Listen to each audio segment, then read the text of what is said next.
Γεια σας, στο μάθημα αυτό θα δούμε πώς μπορούμε να κάνουμε την τρίτη εργασία με το Word.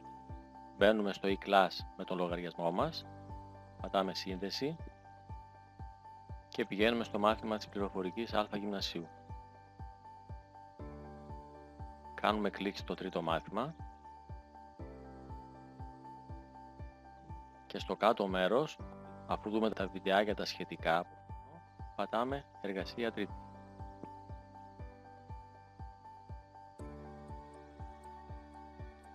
Ανοίγουμε το αρχείο εργασία τρίτη, κάνουμε κλικ με το ποντίκι για να το αποθηκεύσουμε στον υπολογιστή μας.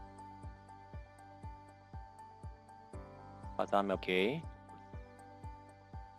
και το αποθηκεύουμε στο φάκελο της πληροφορικής όπως γνωρίζουμε, με το όνομα που υπάρχει. Δεν το αλλάζουμε το όνομα. Πατάμε αποθήκευση.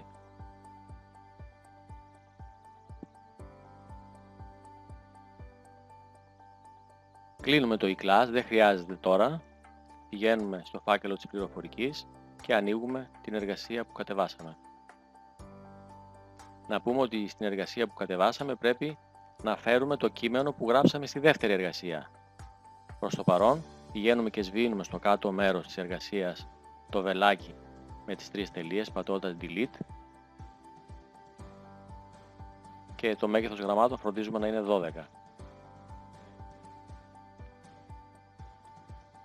Ελαχιστοποιούμε την εργασία μας και πηγαίνουμε να ανοίξουμε τη δεύτερη εργασία την οποία πρέπει να την έχουμε κάνει. Επιλέγουμε από τη δεύτερη εργασία μας όλο το κειμενάκι που έχουμε πληκτρολογήσει, κάνουμε δεξί κλικ πάνω του και πατάμε αντιγραφή, copy.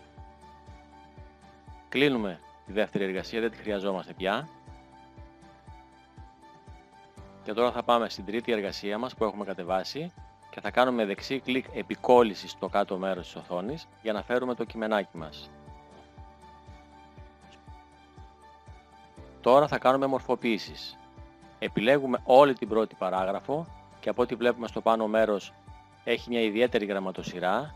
Πηγαίνουμε λοιπόν στο κουμπί τύπη γραμματοσυρών και διαλέγουμε κάποια γραμματοσυρά που μας αρέσει που αλλάζει τα γράμματα.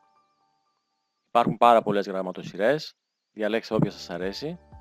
Κάποιες δεν υποστηρίζουν ελληνικά. Υπάρχει μία που λέγεται Mistral και υποστηρίζει καλλιγραφικά γράμματα. Βλέπετε υπάρχουν πάρα πολλές που έχουμε εγκαταστήσει στον υπολογιστή μας. Μπορούμε να κατεβάσουμε από το Google πολλές γραμματοσυρές.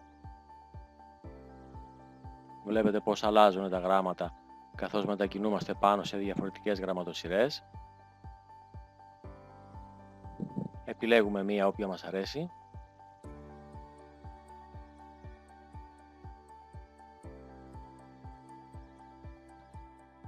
Η γραμματοσυρά συγκεκριμένη, επειδή έχει μικρούλια γραμματάκια, ξαναεπιλέγουμε όλο το κείμενο εκτός από το γραμματάκι το σίγμα, προσέξτε, και θα πάμε να βάλουμε μέγεθος γραμμάτων λίγο μεγαλύτερα 14. Μην μαρκάρετε και το σίγμα, το αρχίγραμμα, γιατί θα αλλάξει το μέγεθός του, είναι 43 βλέπετε, και θα χαθεί.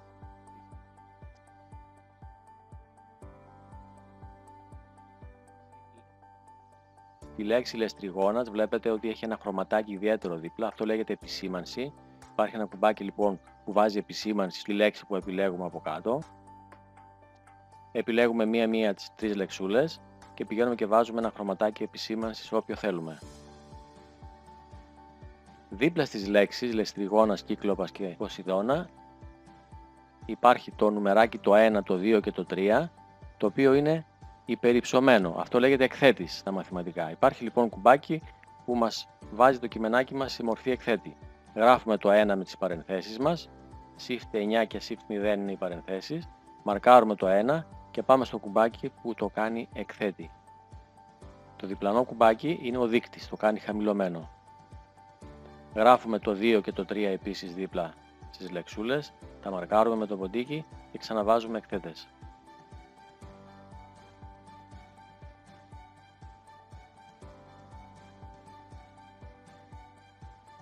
Προσέξτε, μην μαρκάρετε τα συμβολάκια και αλλάξετε γραμματοσυρά, γιατί τα συμβολάκια έχουν μια ιδιαίτερη γραμματοσυρά. Άμα την αλλάξετε, θα χαλάσει και το σύμβολο που απεικονίζει.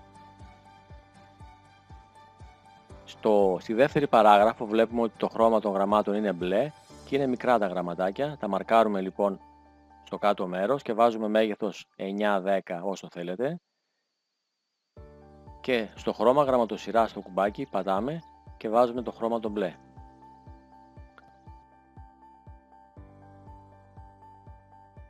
Τέλος, η τελευταία γραμμούλα τη μαρκάρουμε με το ποντίκι και βάζουμε στοίχηση στο κέντρο, πατώντας το κουμπάκι το δεύτερο των στοιχήσεων.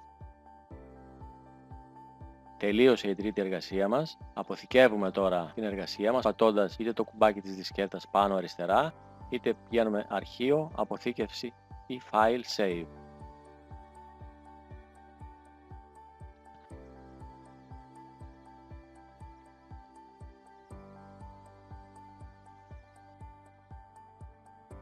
Αφού αποθηκεύσαμε την εργασία μας, την κλείνουμε. Δεν τη χρειαζόμαστε πια.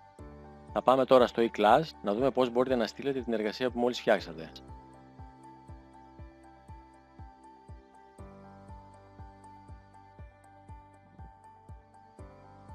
Ανοίγουμε το e-class, στην εργασία την τρίτη πάλι πηγαίνουμε και στο κάτω μέρος πατάμε το κουμπάκι περιήγηση ή αναζήτηση, αν το λέει έτσι.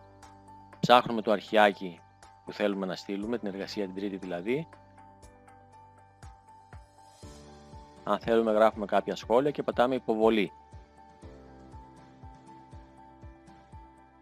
Αμέσως μετά μπορούμε να ξαναπάμε πάλι στην εργασία την τρίτη